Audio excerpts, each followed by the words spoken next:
আমি বললাম, গুরুজি, আপনি আমার সাথে কি করছেন? আমি আপনার নিকট গান শিখতে এসেছি, অন্য কিছু নয়। গুরুজি বলল, গান তো তোমাকে শিখাবই, আর এই জন্যই তোমাকে একটু পরীক্ষা করে নিতে হবে, দেখি তুমি পারো কি না। আমি বললাম, গুরুজি, কি পরীক্ষা? গুরুজি বলল, আমার মনোরঞ্জন করা। আমাকে তুমি একটু খুশি করতে পারবা? আসলে তোমাকে আমার কাছ থেকে বাক্যি নিতে হবে, আর তার জন্য তোমাকে আমার সাথে একটি কাজটি করতে হবে। আমি বললাম, কি কাজ গুরুজি? গুরুজি বলল, মাত্র অনুষ্ঠান করে এসেছি, আমি খুব টায়ার্ড, আমি খুব ব্যথা অনুভব করছি, মনে হয় গাড়ির জাহারে। আমাকে একটু মেসেজ করে দাও। আমি বললাম, আচ্ছা ঠিক আছে। তারপর গুরুজি আমাকে এমন জায়গায় মেসেজ করতে বলল, সেখানে ধরতেই আমার মাথা গরম হয়ে গেল। আমি তখন ভয় পেয়ে যাই। একটু পরেই গুরুজি অন্য রকম আচরণ করা শুরু করল এবং আমাকে জোর করার চেষ্টা করল, যা শুনলে বন্ধুরা তোমাদের কলিজা লাফ দিয়ে উঠবে। তাহলে চলুন বন্ধুরা, গল্পটি শুরু করি। তবে গল্পটি শুরু করার পূর্বে তোমাদের নিকট আমার বিশেষ অনুরোধ, তোমরা অবশ্যই আমার চ্যানেলটি সাবস্ক্রাইব করে আমাকে সাপোর্ট করবা। হ্যালো বন্ধুরা, আমি রিমকি। আমার বর্তমান বয়স 25। তবে আমি আপনাদের সামনে আজকে যে গল্পটি বলবো সেটি আমার নিজের জীবনের গল্প। তবে গোপনীয়তার রক্ষার জন্য আমি আমার ছদ্ম নাম ব্যবহার করেছি। গল্পটি হলো, আমি যখন ক্লাস 9-এ পড়ি তখন আমার আনুমানিক বয়স হবে 15 থেকে 16। আমার বাবা একজন ছোটখাটো শিল্পী। বাবা মা দুজনেই বাউল গান খুব পছন্দ করত, আর আমার বাবা মারও স্বপ্ন আমি একজন নামকরা বাউল শিল্পী হই। আর আমারও ছোটবেলা থেকেই বাউল গান করার খুব শখ। আমি প্রতিনিয়তই বাউল গান করার চেষ্টা করতাম, আর মাঝে মাঝে বাবা মার সাথেও বাউল গানের অনুষ্ঠানে যেতাম। গানের শেষে দর্শকরা যখন হাত তালি দিত, তখন আমার খুব ভালো লাগত। মনের মাঝে তখন আরও বেশি প্রেরণা পেতাম শিল্পী হওয়ার। দর্শক মণ্ডলী, বুঝতেই পারছেন আমি আজকে যে ঘটনাটি বলছি সেটি আমার বয়স যখন 15-16। মাত্র আমার যুবতী বয়স শুরু হলো। দেখতেও খারাপ ছিলাম না। আমার চেহারা এত সুন্দর ছিল যে আমি সাজলে আমাকে পরীর মতো দেখা যেত, আর আমার গঠন গাঠনও ছিল দেখার মতো। বিশেষ করে পিছনটা এতই আকর্ষণীয় ছিল যে আমি যখন হাঁটতাম তখন আমার হাঁটার উঠা নামার শৈলীর দৃশ্যটা দেখে হাজারো পুরুষ তাদের রাতের ঘুম হারাম হয়ে যেত। আমার উঠতি বয়স তখন যে কোনো পুরুষ আমাকে দেখলেই আমার দিকে হা করে চেয়ে থাকত। বিশেষ করে আমার বিশেষগুলো ছিল অনেক আকর্ষণীয়। ছেলেরা আমাকে দেখলেই ইয়ার্কি মারত। আমি তাদের ইয়ার্কি পেয়ে অনেক মজা পেতাম। তখন তো আর এত কিছু বুঝতাম না। ছেলেদের ইয়ার্কি পেলে ভালোই লাগত। প্রতিদিন অনেক ছেলের প্রস্তাব পেতাম, কিন্তু মন দেওয়ার মতো কাউকে পেতাম না। মূলত আমি যে রকম ছেলে খুঁজতেছিলাম তেমন ছেলে পেতাম না। একদিন একটি ছেলে, আমি যখন স্কুল থেকে আসছিলাম তখন মোটর সাইকেলে করে আমার পিছু নিল। ছেলেটি দেখতে অনেক হ্যান্ডসাম, উচ্চতা 5 ফুট 7-8 ইঞ্চি হবে। একটু নির্জন জায়গায় গিয়ে মোটর সাইকেল থেকেই আমাকে বলে, হ্যালো সুন্দরী, লাভ ইউ, তুমি অনেক সুন্দর, তোমাকে আমার মনে ধরেছে। এই কথাটি বলেই চলে গেল। বাট আমি তাকে কিছুই বলতে পারলাম না। পরের দিন এই ছেলেটি আবার আমার পিছু নিল। মোটর সাইকেলে থেকেই আমাকে একটি ফুল আর একটি প্যাকেটে কতগুলো দামি দামি চকলেট দিয়ে কিছু না বলে লজ্জায় চলে গেল। আমিও তার এটি নিলাম। নিয়ে বাসায় গিয়ে দেখি চকলেটের প্যাকেটের ভিতর একটি কাজকে একটি মোবাইল নাম্বার দিয়ে রেখেছে।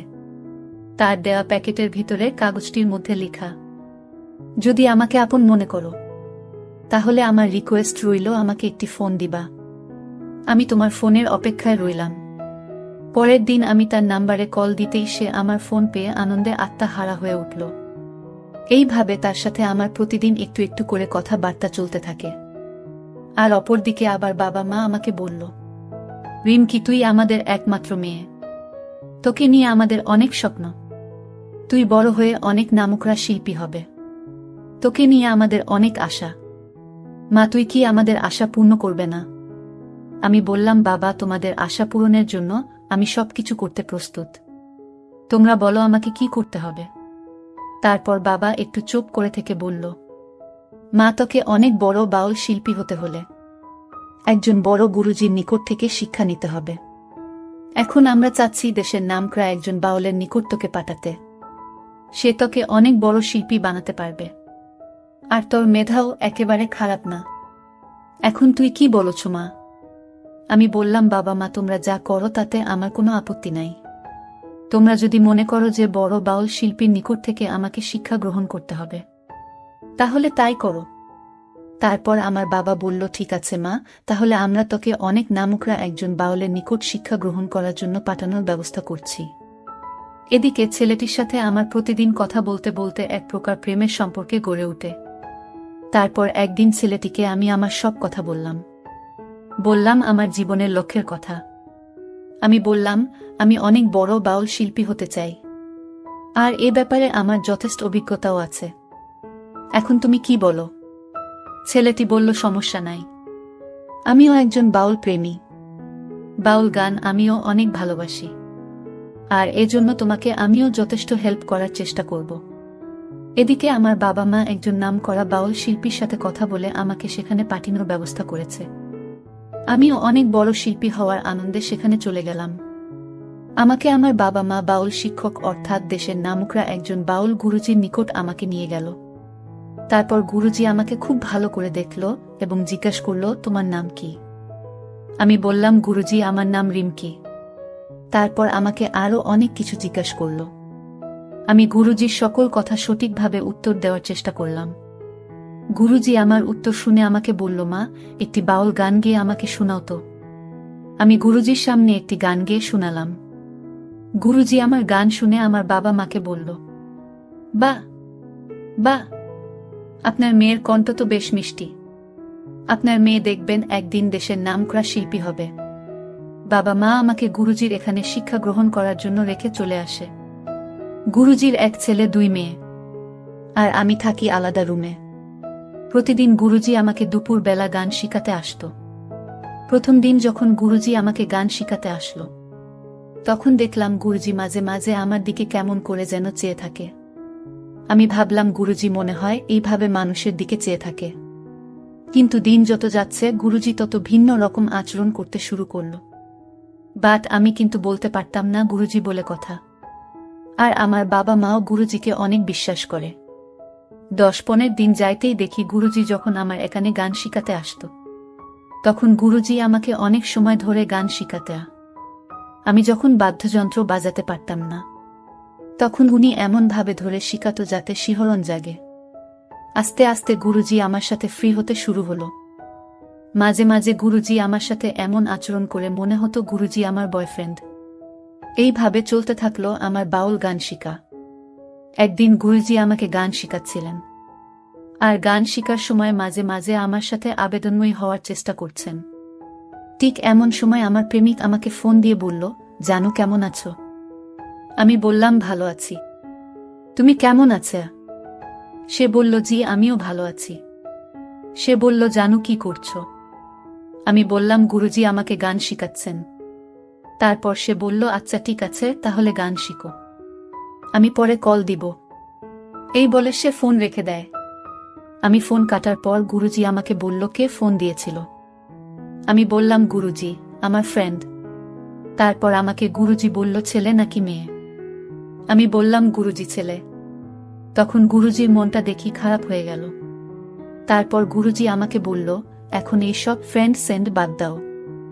বড় শিল্পী হতে হলে আগে গুরুজির সাথে প্রেম করো, আর গুরুজিকে খুশি করো। আমি ভাবলাম গুরুজি আমার সাথে মজা করছে, কিন্তু আস্তে আস্তে গুরুজির আচরণ আমার সাথে রহস্যজনক মনে হলো। এইভাবে 1 মাস চলে গেল। 1 মাস পর গুরুজি আমাকে বলল, রিমনি, আমরা একটি বড় বাউল অনুষ্ঠানে কক্সবাজার যাব। সেখানে 3টি অনুষ্ঠান, আর সেখানে 3 দিন থাকব। তুমি সেখানে কি আমাদের সাথে যাবে? রিমকি বলল, গুরুজি আপনার সাথে যেতে পারলে তো আমি অনেক খুশি হব। আর তাছাড়াও কক্সবাজার আমি কোনো দিন যাইনি। গুরুজির কথায় কক্সবাজার যেতে রাজি হয়ে গেলাম। তারপরের দিন গুরুজি, আমি সহ আমাদের একটি টিম কক্সবাজার যেতে রওনা হলাম। কক্সবাজার গিয়ে প্রথম দিন আমরা সরাসরি গানে আসরে চলে গেলাম। পাশা 3টি বাউল গান একদিন পরপর, তাই আমাদেরকে 3 দিন থাকতে হবে। কক্সবাজার প্রথম দিন অনুষ্ঠান শেষ করার পর আমরা সকলেই কক্সবাজার একটি আবাসিক হোটেলে উঠলাম। আমাদের টিমের সকলেই আলাদা আলাদা রুমে। কিন্তু গুরুজি বলল, রিমকি, আমার শরীরটা বেশি ভালো না, তুমি আমার সাথে কিছুক্ষণ থাকো। আমি বললাম, গুরুজি ঠিক আছে। তারপর গুরুজি ফ্রেশ হয়ে আসলো, আমিও ফ্রেশ হয়ে আসলাম। গুরুজি আমাকে বলল, রিমকি, আমার মাথা খুব ব্যথা করছে, আমার চুলটি একটু টেনে দাও। আমি বললাম, ঠিক আছে গুরুজি, আমি টেনে দিচ্ছি। তারপর গুরুজি দেখলাম তার ব্যাগ থেকে একটা কিসের জানি তেল না মলমেই জিনিসটা, আমি ভালো করে চিনতে পারলাম না। আমাকে সেটা হাতে দিয়ে বলল, নাও, এটা আমার কপালে এবং পায়ে দিয়ে খুব ভালো করে মেসেজ করে দাও। গুরুজির কথা অমান্য করতে পারলাম না, যদিও আমার গুরুজির কথা খুব খারাপ লাগতেছিল। তারপরেও আমি অপারগ হয়ে তার কথা শুনতে হলো। আমি যখন গুরুজির পায়ে মেসেজ করছিলাম, তখন গুরুজি আমাকে বলল, রিমকি, আর একটু উপরে। আস্তে আস্তে গুরুজি আমাকে এমন জায়গায় মেসেজ দিলে বলল, সেখানে মেসেজ দেওয়ার পরেই আমি চমকে গেলাম। তারপর গুরুজি একটা ইলেকট্রনিক সিদ্ধি কলকি ধরালো এবং আমাকে এমন একটি জিনিস খেতে দিল।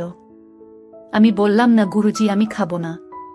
তারপর গুরুজি বলল, এটা জার্মানি শরাব, খেলে অনেক মজা পাবে, হয়তো কোনোদিন তুমি এটা খাও নাই, একবার খেয়ে দেখো, অনেক টেস্ট। আমি গুরুজির কথায় এটা খেলাম। একটু পর দেখি আমার কেমন জানি করতেছে, কেন জানি বারবার কিছু পাওয়ার জন্য আমি পাগল হয়ে যাচ্ছি। কিছুক্ষণ পর দেখতে পেলাম গুরুজি আমার সাথে অন্যরকম আচরণ করতে শুরু করল। আমি তো পুরাই অবাক হয়ে গেলাম, জীবনে কোনোদিন এমন পরিস্থিতির শিকার হই নাই, তাই আমার খুব ভয় ভয় লাগছিল। হঠাৎ দেখি গুরুজি এক ভিন্ন রকম কায়দায় আচরণ করতে শুরু করল। গুরুজি তখন আর স্বাভাবিক ছিল না, কোনো কিছু পাওয়ার আশায় গুরুজি যেন পাগল হয়ে গেল। তখন আমি বললাম, গুরুজি, আপনি আমার সাথে কি করছেন? আমি আপনার নিকট গান শিখতে এসেছি, অন্য কিছু নয়। গুরুজি বলল, গান তো তোমাকে শিখাবই, আর এই জন্যই তোমাকে একটু পরীক্ষা করে নিতে হবে, দেখি তুমি পারো কি না। আমি বললাম, গুরুজি, কি পরীক্ষা? গুরুজি বলল, আমার মনোরঞ্জন করা, আমাকে তুমি একটু খুশি করতে পারবা। আসলে তোমাকে আমার কাছ থেকে বাক্যি নিতে হবে, আর তার জন্য তোমাকে আমার সাথে একটি কাজটি করতে হবে। আমি বললাম, কি কাজ গুরুজি? গুরুজি বলল, মাত্র অনুষ্ঠান করে শেষ এসেছি, আমি খুব টায়ার্ড, আমি খুব ব্যথা অনুভব করছি, মনে হয় গাড়ির জাহারে, আমাকে একটু মেসেজ করে দাও। আমি বললাম, আচ্ছা ঠিক আছে। তারপর গুরুজি আমাকে এমন জায়গায় মেসেজ করতে বলল, সেখানে ধরতেই আমার মাথা গরম হয়ে গেল। আমি তখন ভয় পেয়ে যাই। একটু পরেই গুরুজি অন্য রকম আচরণ করা শুরু করল এবং আমাকে জোর করার চেষ্টা করল। আমি কোনোভাবেই রাজি হচ্ছিলাম। তারপর সে আমাকে এমন কৌশল অ্যাপ্লাই করতে লাগল। আস্তে আস্তে আমিও তার প্রতি দুর্বল হতে লাগলাম, কেমন জানি একটু একটু করে ভালো লাগতে শুরু করল। কিন্তু গুরুজি তো আমার চাইতে প্রায় 25 বছরের বড়, আর বিশেষ করে গুরুজির বিশেষটাও তো অনেক ধারালো। আর এদিকে আমি জীবনে কারো সাথে এমনটা করিনি। এক পর্যায়ে যখন গুরুজি প্রথম আমার সাথে এমন করল, আমার কাছে মনে হলো আমার উপর আসমানটা ভেঙে পড়ল। অনেক ভয়ানক একটা রাত ছিল আমার জন্য। গুরুজি সিদ্ধি খাইয়া লইছে, তাই এত শক্তি। এইভাবে প্রায় 2 ঘন্টা বিনোদন করার পর গুরুজি ঘুমিয়ে পড়ল। পরের দিন সকালে আমি অসুস্থ হয়ে পড়লাম। আমি বললাম, গুরুজি, আমি বাড়ি চলে যাব, আমার খুব খারাপ করছে। তারপর গুরুজি আমাকে গাড়িতে তুলে দিল। আমি বাড়ি চলে আসলাম। বাড়িতে আসতেই বাবা মা আমাকে দেখে ডাক্তার আনলো। এরপর প্রায় 1 মাস চিকিৎসার পর আমি সুস্থ হলাম। 1 মাস পর আমার প্রেমিকের সাথে আমার কথা। আমি বললাম, তুমি আমার সাথে একটু দেখা করতে পারবা? সে বলল, অবশ্যই পারবে। তারপর তার সাথে আমি দেখা করি এবং তাকে বলি, আকাশ, তুমি কি আমায় ভালোবাসো? সে বলল, অবশ্যই। তারপর আমি বললাম, তাহলে চলো আজকেই তোমাকে বিয়ে করব। সে বলল, ওকে। তারপর আমি তাকে বিয়ে করে ফেলি। জীবন থেকে বাউল শিল্পী হওয়ার স্বপ্ন চিরদিনের জন্য মুছে ফেলি। এখন আমি খুব সুখেই আছি আমার স্বামী সংসার নিয়ে। সবাই আমার জন্য দোয়া করবেন। বন্ধুরা, তোমাদের নিকট আমার একটি ছোট্ট প্রশ্ন। এ গল্প থেকে তোমরা কি শিখতে পারলে? দয়া করে কমেন্ট করে জানাবে। বন্ধুরা, ভিডিওটি যদি ভালো লাগে তাহলে একটি লাইক দিন। আর তোমরা যদি এইরকম ধরনের ইন্টারেস্টিং ভিডিও পেতে চাও তাহলে দয়া করে আমার চ্যানেলটি সাবস্ক্রাইব করো। পরিশেষে তোমাদের সকলের নেক হায়াত কামনা করি। ভিডিওটি দেখার জন্য তোমাদের সকলকে অসংখ্য ধন্যবাদ।